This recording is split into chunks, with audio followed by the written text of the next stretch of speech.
सत श्री अकाल, नमस्कार, आदाब। पंजाबी रेडियो और पंजाबी टीवी यूएसए देख और सुन रहे सभी साथियों का स्वागत है इस समय के विशेष programme beyond the headlines with Mandeep Punia में। प्रोग्राम में हर रोज की तरह साथ होता है सीनियर पत्रकार मनदीप पूनिया जी का और देश विदेश के साथ जुड़ी हुई अहम खबरों पर होती है बातचीत। करते हैं सबसे पहले प्रोग्राम में पूनिया जी का स्वागत, फिर एक एक करके होगी खबरों की बात। स्वागत है पूनिया जी। जी नमस्कार, सत श्री अकाल, आदाब। नमस्कार, सत श्री अकाल, आदाब। हमने लगातार देखा कि कैसे अमेरिका, इजराइल, ईरान की जंग के बाद सीज फायर की बात चली। सीज फायर के बाद इस्लामाबाद में टॉक रखी गई। दोनों देशों के बड़े नेता वहां पर पहुंचे और वो बात 21 घंटे चलने के बाद बीच में ही टूट जाती है और बिना किसी नतीजे पर पहुंचे हुए बंद हो जाती है। अभी उसी के बाद लगातार दोनों तरफ से तीखे हमले, शब्दी हमले जो होते हैं, बयानों की बरसात एक दूसरे पर की जा रही है और अमेरिका के तरफ से ये तक बोला गया कि अभी चौकीदारी करने का काम स्टेट ऑफ हॉर्मुज में अमेरिका भी करेगा। कि अभी पहले तो कुछ निकल रहे थे, अब कुछ भी जहाज हम नहीं निकलने देंगे और खास तौर पर जो इलीगल टैक्स ईरान को देकर वहां से निकलने की कोशिश करेगा उस पर खास नजर रहेगी। क्या हालत है पानी में? ये जो जहाज हैं इनकी सुरक्षा का क्या माजरा है सारा? इन सब के बीच में कितना बिजनेस लॉस हो रहा है पूरे वर्ल्ड को? देखिए, जो नई मोर्चेबंदी हुई है और उस नई मोर्चेबंदी में दिख रहा है कि अमेरिका स्ट्रेट ऑफ हॉर्मुज पर एक नई नाकेबंदी ये लागू कर रहा है कि जो भी जहाज ईरान को टोल टैक्स देकर वहां से गुजरने की कोशिश करेंगे उनको अमेरिका रोकेगा। वहां पर अमेरिकन नेवी जो है वो तैनात की जा रही है। ट्रंप ने कल कहा था कि जो जहाज ईरान को गैर कानूनी टोल देंगे उन्हें सुरक्षित रास्ता नहीं दिया जाएगा, इससे ईरान की आर्थिक ताकत कम की जाएगी। जो देखिए, अब इंडिया का ही केस लीजिए। इंडिया में जो ईरान के राजदूत हैं मोहम्मद फत अली, वो कह रहे हैं कि हॉर्मुज स्ट्रेट से गुजरने वाले भारतीय जहाजों से अब तक कोई टोल नहीं लिया है। ईरान यहाँ से भारतीय जहाजों को सुरक्षित गुजरने में मदद करेगा। तो और दूसरी तरफ जो इंडिया का जो ट्रेड है वो भी आपको पता ही है, जो इंटरेस्ट है वो अमेरिका के साथ भी है। तो बड़ा मतलब अगर ये किस किस्म से लागू होगा, किस किस्म से नहीं लागू होगा, भारत का केस ही बड़ा ऐसे फंसा हुआ है। भारत को खुद भी नहीं समझ आ रहा होगा कि उनके लिए हॉर्मुज स्ट्रेट का जो पास है वो ईरान फ्री में दे रहा है, अमेरिका देगा या नहीं देगा, ईरान देगा या नहीं देगा। तो दो देशों की गुत्थी हो गई है। देखिए, चीन भी धमकी दे रहा है इसमें। हॉर्मुज की नाकेबंदी हो रही है, चीन धमकी दे रहा है कि अब कि हम ये यहाँ पर इस इलाके में अमेरिका को कोई कुछ भी कदम उठाने की जरूरत नहीं है। ट्रंप ने चीन को साफ चेतावनी दी है कि अगर उन्होंने ईरान की मिलिट्री की मदद की, सैन्य मदद की, तो अमेरिका उस पर 50% तक भारी टैरिफ लगाएगा। होर्मुज में नाकेबंदी का मामला है। इजरायली जो मंत्री हैं उनका मस्जिद में दौरा हुआ है और वेन गवीर वो अल-अक्सा मस्जिद गए हैं जॉर्डन में और उन्होंने लेकिन वो जैसे ही वहां पहुंचे वहां पर उनका विरोध भी जताया गया है और उसको भड़काऊ भी माना गया। कई ऐसे मामले अल-अक्सा मस्जिद को लेकर हुए हैं। ईरान में करीब 50 लोगों को अमेरिका इजरायली जासूस कह के पकड़ा गया है। ईरान लगातार टोल वसूलने की बात कर ही रहा है, वो तो आपको पता ही है। तो खैर, जो पाकिस्तान के जो रक्षा मंत्री हैं ख्वाजा आसिफ, उन्होंने जो सीज फायर की जो बातचीत हुई थी उसकी उम्मीद जताई है। उन्होंने कहा कि एक बार ये फर्स्ट राउंड की बातचीत थी और ये तो कई राउंड की बातचीत होती है, इसलिए एक बार दोबारा से जो बातचीत है वो शुरू हो सकती है। तो ये उम्मीद जताई है। बाकी इसमें यही है कि आज भी इसराइल के जो हमले थे वो तो लेबनान में आज भी हुए हैं। चीन ये भी कह रहा है कि जो मिडिल ईस्ट के देश हैं वो उनके जो चीनी कंपनियां मौजूद हैं उनके इंटरेस्ट को सेव करें, मतलब जैसे यूएई वगैरह हो गया, और भी कई मुल्क हैं। तो ये बड़ा ट्रायंगुलर, क्या ये तो मतलब कई खांचों में चीजें फंसती दिख रही हैं। तो बाकी यूरोपियन यूनियन है, उनकी तो एक ही डिमांड है कि हॉर्मुज से जहाज़ों की आवाजाही है जो वो तुरंत बहाल हो। जो रूस है वो ईरान की तरफ झुका हुआ दिख रहा है। रशिया ने होर्मुज में जो अमेरिकी नाकेबंदी है उसका विरोध किया है। इवन मैं आपको थोड़ा इंटरेस्टिंग बात बताऊं कि कल मैं देख रहा था कि कल जो रूस के जो राष्ट्रपति हैं उन्होंने ये भी कहा था कि मैं बिचौलिया बन सकता हूं अगर आप लोगों की बात नहीं बन रही। तो खैर वो दावा भी था। अभी तो यही है कि चीजें अलग अलग किस्म से फंसी हुई हैं और कई कई मामलों में कह सकते हैं कि अभी अमेरिका थोड़ी शक्ति दिखा रहा है, खासकर होर्मुज को लेकर जो शक्ति है वो अमेरिका दिखा रहा है। उसका रीजन ये है कि अमेरिका यूरोप का जो साथ है उसको लूज नहीं करना चाहता, और यूरोप में पॉपुलर डिमांड क्या है, यही डिमांड है कि स्ट्रेट ऑफ होर्मुज खुलना चाहिए। जी। और इस सारे चक्कर के बीच में तेल की कीमतें फिर से लगातार बढ़ रही हैं। प्रति बैरल 100 से ऊपर चलेगी है फिर से कीमत। हाँ, ये आपने सही चीज बताई कि आज मैं भी देख रहा था तेल की कीमतें लगातार आज पार गई हैं 100 बैरल से ऊपर, $100 प्रति बैरल पार गई हैं। आज 102.30, मतलब 100 कह सकते हो कि 7.5% ग्लोबल बेंचमार्क है वो अचीव किया है। तो कह सकते हो कि आज बढ़ोतरी हुई है। उसका एक एक ही मामला है, अमेरिका और ईरान की जो बातचीत है वो बिना किसी नए समझौते के जो खत्म हुई है, और जो डोनाल्ड ट्रंप जो ईरानी बंदरगाहों को रोकने की जो बात कर रहे हैं, स्ट्रेट ऑफ होर्मुज या वहां पे नाकेबंदी की जो बात कर रहे हैं, उसके कारण जो अनसर्टेनिटी क्रूड ऑयल मार्केट में दिखी, और मार्केट में वो $100 से मतलब ऊपर चला गया है। पहले तो आप याद करिए, वेंसडे याद करिए, पिछला वेंसडे। तो पिछले वेंसडे को जब जैसे ये हुआ कि भाई बातचीत होगी और पाकिस्तान मध्यस्थता करेगा, उसके तुरंत बाद $100 से नीचे जो है वो चली गई थी कीमतें, और अब $100 के पार चली गई हैं। तो ये जो अनसर्टेनिटी है, इसी के कारण जो दुनिया भर में जो कन्वेंशनल फ्यूल है उनकी उनकी कीमतें बढ़ रही हैं। जी। स्थिति आने वाले दिनों में कैसी रहेगी ये तो समय ही बताएगा। खैर आगे बढ़े। नोएडा और गुड़गांव में कर्मचारियों का हिंसक प्रदर्शन हो गया जी। देखिए, प्रदर्शन की भी बात करेंगे, लेकिन हम बात जो इस समय स्थिति बनी हुई है उससे शुरू करते हैं। वेस्ट एशिया में जो कुछ भी हो रहा है उसका वैश्विक सप्लाई चेन में फर्क दिख रहा है। जो श्रमिक हैं, जो वर्कर्स हैं, उनकी कमी, उन कच्चे माल में की बढ़ती लागत, और जो इंडिया का मैन्युफैक्चरिंग इंडस्ट्री है उसमें भी इसका असर आ रहा है। और जो वर्कर्स हैं उनको घर लौटना पड़ रहा है, उसका कई कारण है। वर्कर्स के एकदम से एलपीजी के प्राइस हाइक हो रहे हैं, उनको खाना बनाने के लिए गैसें उपलब्ध नहीं हो रही, लाइनों में लगना पड़ रहा है, चीज़ें महंगी हुई हैं। इवन सब्जी, उनके जो खाने की प्लेट है उसमें जो न्यूट्रिशंस हैं जितने भी हैं, वैसे तो बहुत कम होते हैं, जितने भी हैं उनकी जो कीमतों में भी लगातार इजाफा हुआ है। तो ये कुछ चीज़ें हैं, 10-15% के आसपास तो जो साफ तौर पे दिख ही रहा है कि उनकी चीज़ों पे वो हुआ। इसी कारण जो अलग अलग इंडस्ट्रियल एरिया से आपको बड़े प्रदर्शन मजदूरों के देखने को मिल रहे हैं।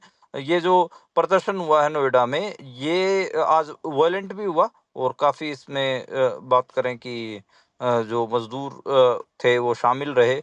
और कई जगह पे, मतलब गुड़गांव में, मानेसर में आपने देखा, विजुअल्स आप तक पहुंचे होंगे, उसमें जो मजदूर हैं वो सड़कों पे उतरे हुए हैं, और मतलब लाठीचार्ज भी हुआ था, आंसू गैस के गोले भी छोड़े गए आज। सेम यहाँ पे भी नोएडा में भी जो मजदूर थे, जो वर्कर्स थे, उनके ऊपर आंसू गैस के गोले छोड़े गए, लाठीचार्ज हुआ। उस इलाके में इंटरनेट भी शट डाउन कर दिया गया। तो जो वर्कर्स हैं वो लगातार अपनी वेज हाइक की बात कर रहे हैं।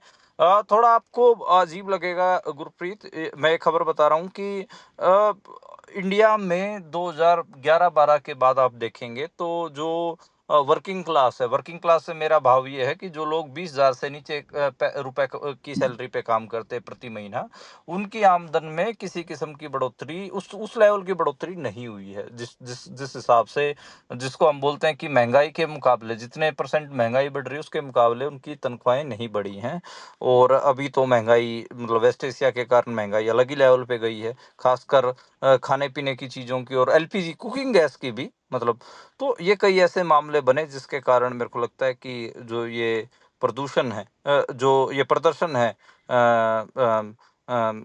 मजदूरों के, वो हो रहे हैं, और उसमें कई जगह पे वायलेंट जो प्रोटेस्ट हैं वो भी देखने को मिल मिल रहे हैं। आज नोएडा वाला हो या फिर कल जो गुड़गांव में हुआ, वो भी इसी वजह से आपको अलग अलग इंडस्ट्रियल एरियाज में, इवन मतलब ये तो हम आज दो ही दिल्ली एनसीआर के इंडस्ट्रियल एरियाज की बात कर रहे हैं, देश के जी। और भी कई ऐसे इंडस्ट्रियल एरियाज हैं जहाँ पे सड़कों पे मजदूर उतर रहे हैं। जी, बिल्कुल। और इससे आगे बात करें महिला आरक्षण की, तो इस पे जो कानून सरकार ला रही है उसको पूरे तरीके से गोपनीय और गैर लोकतांत्रिक तरीके से ला रही है सरकार। ये बात हम क्यों बोल रहे हैं? देखिए, जो ये इसका निष्कर्ष है पूरा, जो गोपनीय और गैर लोकतांत्रिक तरीके से लाने का, ये विभिन्न जो सामाजिक कार्यकर्ता हैं, एजुकेशनिस्ट हैं, सिविल सर्वेंट हैं पुराने जो साबका, और नागरिक सिविल सोसाइटी के जो लोग हैं, वो ये बात बोल रहे हैं। उसका रीजन ये है कि अभी तक मतलब कोई भी किस किस्म क्या मसौदा है, क्या लागू करेंगे, कैसे करेंगे, उसके बारे में किसी को भी कोई जानकारी नहीं है। इवन अब बस ये बोल दिया गया कि स्पेशल सेशन है 16 अप्रैल से लेकर 18 अप्रैल तक, लेकिन ये नहीं बताया गया कि भाई क्या लेके आ रहा हो, कोई ड्राफ्ट उसके बारे में कोई चीजें है नहीं। अब इसमें एक बात यह है कि उस वुमन वुमन रिजर्वेशन के अंदर भी रिजर्वेशन होना चाहिए दलित महिलाओं के लिए और ओबीसी महिलाओं के लिए। क्या ऐसा प्रावधान है या नहीं, इसकी क्लैरिटी नहीं है, लोग उसकी भी डिमांड कर रहे हैं। देखिए, अलग अलग सबके लिए इस जो ये वुमेन रिजर्वेशन लेके आ रहे हैं नरेंद्र मोदी, हालांकि आज उन्होंने प्रेस कॉन्फ्रेंस भी की और ये भी कहा कि मैं इतिहास बदलने जा रहा हूँ, टाइप टाइप बातें करी उन्होंने। एकदम से ऐसे महिलाओं के वो क्या बोलते हैं उसको, अधिकार देने वाले जैसे उन्होंने अपने आप को पेश किया है। लेकिन सच्चाई अलग है, आपको पता ही है। जैसे तमिलनाडु है, तमिलनाडु के जो मुख्यमंत्री हैं M.K. स्टालिन, या फिर साउथ इंडिया के जितने भी सूबे हैं, वो क्या कह रहे हैं, वो कह रहे हैं कि जो केंद्र सरकार है वो महिला आरक्षण को साउथ इंडिया का के जो हक है उसको उनको मारने के लिए उसका इस्तेमाल कर रहे हैं, हथियार की तरह इस्तेमाल करना चाहती है।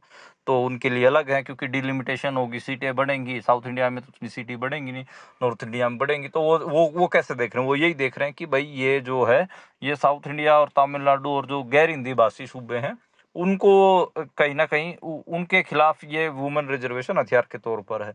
दलित महिलाएं हैं या फिर ओबीसी महिलाएं हैं, उनकी अपनी डिमांड है कि भाई विद इन वुमेन रिजर्वेशन भी रिजर्वेशन होनी चाहिए, नहीं तो अपर कास्ट जो वुमेन्स औरतें हैं वही ज्यादा मतलब उनके हक की मारी करेंगी। तो वो डिमांड भी है। तो डिमांड्स कई सारी हैं, इसलिए कोई क्लैरिटी है नहीं। इसलिए जो शिक्षाविद हैं, सिविल सोसाइटी के लोग हैं, अपोजिशन के लोग, वो इसलिए कह रहे हैं कि भाई कोई क्लैरिटी ही नहीं है। आपने बोल दिया 16 से 18 स्पेशल सेशन होगा, आप लाके उस दिन आपने जो मसूदा बना रखा रख देंगे, उसके ऊपर कोई एक व्यापक, अब इतना बड़ा कदम लेने के लिए जा रहे हैं, उस पे ऊपर एक व्यापक चर्चा होनी चाहिए थी। हर कोने से आवाजें आनी चाहिए थी, हर वर्ग की उसमें बातचीत होनी चाहिए थी। तो वैसा तो कुछ दिख नहीं रहा है, इसलिए जो संशय है वो मेरे को लग रहा है कि वो दिख रहा है। जी। और अगली बात करें, आशा भोसले जी आज 5 तत्वों में विलीन हो गई, उनका अंतिम संस्कार किया गया।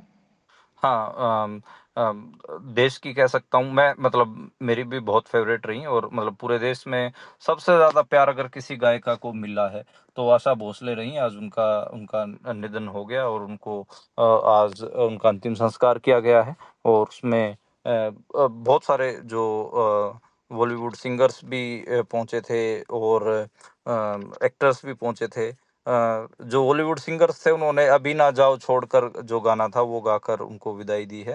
उनका जो अंतिम संस्कार है वो महाराष्ट्र में किया गया। महाराष्ट्र पुलिस ने गार्ड ऑफ ऑनर दिया उनको, राजकीय सम्मान के साथ शिवाजी पार्क शमशान घाट में उनको विदा किया गया है। यही है कि आशा भोसले जी बहुत बहुत बहुत ऊंची गायक थी।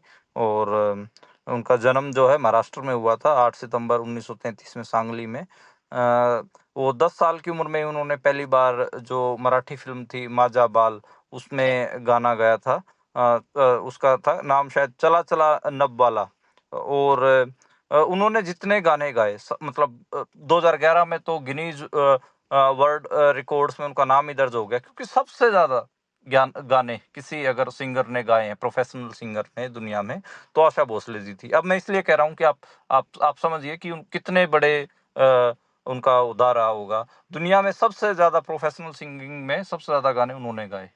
मतलब मैं तो ये मानता हूँ कि कोई ऐसी फ़िल्म ही नहीं होती थी जिसमें उनका गाना ना हो। शास्त्रीय संगीत हो, पॉप हो, गाने हों, ग़ज़ल हों, कई शैली, मतलब ये माना जाता है कि 12,000 से ज़्यादा गाने उन्होंने उनकी आवाज़ में उन्होंने रिकॉर्ड किए। एक बड़ा नंबर है 12,000, गुरप्रीत। ये जो हम देखते हैं सिंगर 7, 8, 10 गानों के बाद हिट हो जाते हैं और फिर अपने घूमते रहते हैं उन्हीं गानों को लेके। 12,000 गाने उन्होंने गाए। वो 1997 में पहली भारतीय महिला भी बनी जिनको ग्रैमी अवार्ड के लिए नॉमिनेट किया गया था। और उनके घर पे उनके अंतिम दर्शन के लिए बहुत लोग पहुँचे, बहुत बड़े-बड़े स्टार्स भी पहुँचे। सब बॉलीवुड से तो हर छोटे-बड़े कलाकार वहाँ पर देखने को मिल रहा था। तो कह सकता हूँ कि भारत की और मतलब दुनिया की ही एक एक महान गायिका का आज निधन हुआ है। जी, बिल्कुल, बिल्कुल। और इससे आगे अगर हम बढ़ें तो चीन ने अरुणाचल प्रदेश के स्थानों के नए नाम दिए हैं उनको। भारत ने कहा ये झूठे दावे हैं, तथ्य नहीं बदल सकते। कब तक ये झूठे दावे ही ऐलानते रहेंगे? क्योंकि हम तो सैटेलाइट की तस्वीरें काफ़ी बार देख चुके हैं, इस पर विरोधियों की प्रेस कॉन्फ्रेंस भी लगातार देख चुके हैं। वो बार-बार बताते हैं कि वहाँ पर तो ऐसे-ऐसे चीन ने इतना कब्जा करके ये नाम रख दिए। ये कब नींद खुलेगी सरकार की, या फिर हम सब लोग झूठे हैं, सरकार सच्ची है? देखिए 10 अप्रैल को चीन ने अरुणाचल प्रदेश के 23 जगहों के नए नाम घोषित किए थे। इसमें लगातार आप बिल्कुल सही कह रहे हैं। कई कई बार हम ये खबर कर चुके हैं। इससे पहले भी चीन ये बात काम कर चुका है। सैटेलाइट में इमेजेस में वो भारत के इलाकों के नाम बदल देता है। विदेश जो मंत्रालय है उनके पास झूठे दावे और नैरेटिव ये सब कहने के अलावा कुछ बचता नहीं है। मेरे को लगता है कि जो भारत पाकिस्तान वाली जो सीमा है उस पे आपको ज़्यादा हलचल दिखती है। उसमें भारत ऐसे बहुत ऐसे बढ़ चढ़ के दिखाने की कोशिश करता है कि हमारे लिए टेरिटरी बहुत बड़ी चीज़ है। लेकिन जैसे ही चीन के साथ भारत का विवाद वाला जो भारत की सीमा लगती है, उधर जो विवाद होते हैं उनमें भारत बहुत नीची दबी जुबान से चीज़ें करने की कोशिश करता है। तो कोई ऐसे ना प्रधानमंत्री का कोई बयान है, ना कुछ और है। विदेश मंत्रालय के जो प्रवक्ता हैं, वो इसके ऊपर बयान देके छोड़ देते हैं, तो उतनी बड़ी खबर भी नहीं बनती है। तो ये है। इससे पहले 2024 में भी ये काम हो चुका है। 2025 में ये काम हुआ है। तो ख़ैर ये तीसरी बार हो रहा है। सॉरी चौथी बार हो रहा है, जब चीन ने नाम बदले हों। लेकिन भारत की तरफ से कोई ठोस मेरे को नहीं लगता कि कोई ऐसे जवाब दिए गए हों। जी। 56 इंच का सीना है, पर लेकिन कोई नहीं जानता कि किस दिन काम आएगा। खैर, आगे बढ़ते हैं तो मणिपुर की बात करें तो जातीय हिंसा से प्रभावित 5 जिले वहाँ पर बुरी तरह से प्रभावित हो रहे हैं। इंटरनेट और वीपीएन पर रोक लगी हुई है। हाँ, मणिपुर में भी वॉयलेंस लगातार रुकने का नाम नहीं ले रहा है। और वैसे दावे तो बहुत सारे किए जा चुके हैं। इवन अमित शाह संसद में भी खड़े होकर बोल चुके हैं कि वहाँ पे तो पीस है, लेकिन सच्चाई कुछ और है। मणिपुर के 5 जिले इम्फाल वेस्ट, इम्फाल ईस्ट, थौबल, काकचिंग और बिष्णुपुर में मोबाइल इंटरनेट और डेटा जो सेवाएं हैं उनको बंद किया गया है। इसके अलावा मतलब वीपीएन से भी वो जो है इंटरनेट एक्सेस नहीं कर सकते। ये जो रोक है ये लगातार जो 8 अप्रैल को बम धमाके हुए थे, जो वायलेंस हुई थी, उसके बाद ही इसको एक्सटेंड किया जा रहा है। उसमें आपको पता हो कि 2 लोगों की डेथ हुई थी, 29 लोग घायल हुए थे। और एक जो अपन कहें कि जो सिक्योरिटी फोर्सेस का जो कैंप था उसके ऊपर भीड़ ने हमला किया था 7 अप्रैल को, वो भी एक एक मामला था। तो लगातार वहाँ पे वायलेंस चल रहा है। अब आप मान के चलिए कि जो सिक्योरिटी फोर्सेस हैं वहाँ पर, उनके कैंप्स के ऊपर हमले हो रहे हैं, उनमें बम धमाके हो रही हैं। तो आप हिसाब लगा सकते हैं कि मणिपुर नॉर्मल नहीं है। मणिपुर में लगातार वायलेंस चल रही है। सरकार जो है संसद में कुछ भी कहती रहे, लेकिन हकीकत ये है कि वहाँ पर जो ये दोनों समुदायों के बीच में समझौता या फिर कह लिए पीस रिस्टोर नहीं करवा सकी है सरकार। सरकार एक ही काम करती है, उठाती है और वहाँ पे इंटरनेट शट डाउन कर देती है, कुछ लोगों को गिरफ्तार कर लेती है। लेकिन कोई एक एक कहें कि व्यापक स्तर पर उनके इश्यूज को रिजोल्व करके कोई काम कर सके, ऐसा कुछ दिख नहीं रहा है अभी। जी। और इससे आगे बढ़ते हैं तो महाराष्ट्र में हाई कोर्ट ने पेंशन में देरी पर सरकार को फटकार लगाई है और लाडली बहन योजना के खर्च पर सवाल उठाए हैं। हाँ, ये देखिए, महाराष्ट्र चुनाव में बीजेपी और जो एकनाथ शिंदे की जो शिवसेना, उसकी वापसी का एक कारण ये माना जा रहा था कि लाड़की बहना योजना चलाई गई थी। अब यही है, राज्य सरकार के पास पैसों की तंगी है, जो सरकारी कर्मचारी रिटायर हो चुके हैं उनका पेंशन समय पे नहीं दिया जा रहा है, उनके बकाया भुगतान बचे हुए हैं। इवन मतलब और भी ऐसे ऐसे ऐसी चीजें हैं जिनके कारण उनका पैसा फंसा हुआ है। अब सरकार ने फैसला लिया था महाराष्ट्र की कि हर महीने 1500 रुपए महिलाओं को देंगे, 40,000 करोड़ का हर साल अतिरिक्त बजट बनाना था महाराष्ट्र सरकार ने, लेकिन ऐसा नहीं हो पाया है और उसी का ये असर है कि जो पेंशन तक के जो पैसे हैं वो नहीं है। मेरे को लगता है कि कुछ टाइम बाद एक बड़े लेवल पे औरतों के नाम भी काटे जाएंगे लिस्ट से। ये कोई लिस्ट लिमिट लगा देंगे कि 1 लाख रुपए से अगर किसी फैम हाउस होल्ड की इनकम है जो 1 लाख रुपए से ज्यादा है, उनको ये बेनिफिट नहीं मिलेगा। तो 20-30% तब महिलाओं के नाम काट देंगे, 20-30% किसी और बात पे काट देंगे। तो इनको ये नंबर है बेनिफिशरीज का, ये कम करना पड़ेगा, करेंगे भी। वो बेशक से वोटों के पास आसपास आके दोबारा सब महिलाओं को दे दें, लेकिन एक बार के लिए अभी 3-4 साल इनको रिलीव लेने के लिए करना पड़ेगा। हाई कोर्ट में बेसिकली जो कर्मचारी थे वो गए थे कि भाई हमारे 5-5 महीने की जो पेंशन है हमें वो नहीं मिली है, तो उसको लेकर फटकार लगाएगी। आप भाई, आप ऐसी स्कीमों के ऊपर पैसे लगा रहे हो, आपके पास कर्मचारियों को देने के लिए पैसे नहीं है। तो ये पूरा मामला है। तो मतलब ये भी एक बात है कि सोशल वेलफेयर वेलफेयर की जो स्कीमें हैं, उनके लिए आर्थिकता, उनके लिए अर्थ की पैसे क्या कहाँ से जुगाड़ होगा, कैसे उसको मैनेज करेगा स्टेट फाइनेंस जो है, वो लगातार उनके ऊपर सवाल उठते हैं। देखना ये यही मामले पंजाब में भी होंगे। तो पंजाब में अभी अनाउंस किया गया 1,000 रुपए महिलाओं के लिए, तो देखना होगा कि उसमें क्या क्या चीजें रहती हैं। जी। और इससे आगे बढ़े तो नेपाल से खबर है कि प्रधानमंत्री की आलोचना के आरोप में गिरफ्तार पत्रकार को विरोध के बाद रिहा किया गया। हाँ, तो नए जो प्रधानमंत्री हैं बालेन्द्र शाह, तो बालेन्द्र शाह के खिलाफ एक यूट्यूब चैनल पर एक पत्रकार ने कोई बात कही थी, उसके लेकर उनको गिरफ्तार कर लिया गया था। और लेकिन जो जिन जेनजीज के बदौलत बालेन्द्र शाह वहां पर प्रधानमंत्री बने हैं, उन्हीं उन्हीं जेनजीज ने इसका विरोध किया, वही सड़कों पे उतर आए, जिसके कारण उनको अपना फैसला वापस लेना पड़ा है और छोड़ना पड़ा है। तो यही है अभी कि जिन जेनजीज के दम पर आए, उन्हीं उन्हीं जेनजीज का विरोध अब बालेन शाह को झेलना पड़ा है। जी, ये भी आयरनी ही है जो मतलब बोल रहे थे इससे पहले तक के स्टूडेंट पॉलिटिक्स से ही सारा कुछ शुरू हुआ और उसके बाद जैसे ही सत्ता में आए सबसे पहले स्टूडेंट पॉलिटिक्स के ऊपर रोक लगा दी गई। खैर, आगे बढ़ते हैं। पंजाब में उम्र कैद वाला बेअदबी बिल पास हो गया है। हाँ, पंजाब में बेअदबी बिल पास हुआ है। मैं वैसे पंजाब से बाहर हूँ गुरप्रीत, ज़्यादा अभी मैं बंगाल की तरफ हूँ।